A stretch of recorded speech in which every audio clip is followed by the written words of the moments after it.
Russian President Vladimir Putin was weighing in just a short time ago, calling the U.S. meddling allegations lies.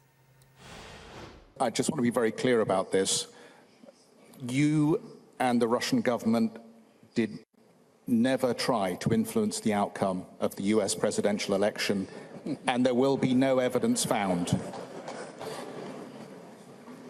Ronald Reagan once, debating about taxes and addressing the Americans, said, watch my lips. He said, no, watch my lips, no. Of course, just a fact check of Vladimir Putin. Of course, it was not Ronald Reagan. It was President George H.W. Bush who said, read my lips, no new taxes. And of course, then he did raise taxes, but I digress. Let me bring in White House correspondent Sarah Murray for much more on all this. Sarah, you've got some important new information on what's behind the president's kind of fading hopes of restarting this relationship with Putin. What's going on? That's right, Kate. We know President Trump, as a candidate, had a very rosy view of Russia. He wanted a better relationship with Russia.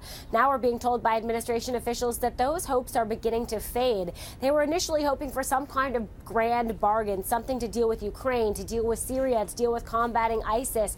But now the president is sort of feeling a little bit more glum about the opportunity to do that. It's not necessarily because his view of Vladimir Putin has changed, but because he just feels like the climate is not favorable to actually accomplishing a good deal. He feels like there's too much media scrutiny surrounding Russia right now, combined with the House probe, the Senate probe, the FBI looking into Russia's meddling in the election, and also the Trump campaign contacts with suspected Russian officials. And so that sort of takes them back to the drawing board. It doesn't mean that it's off the table, that there won't ever be any kind of negotiations with Russia, but we're told that that's kind of on the back burner for now. It's also worth noting that the president has not yet met face-to-face with Vladimir Putin. Putin said today that he hoped maybe they could do that on the sidelines of the Arctic conference coming up later this summer. But a senior administration official says they haven't even determined whether the president will attend that. And as of right now, there are no firm plans for when the two world leaders will be meeting face to face.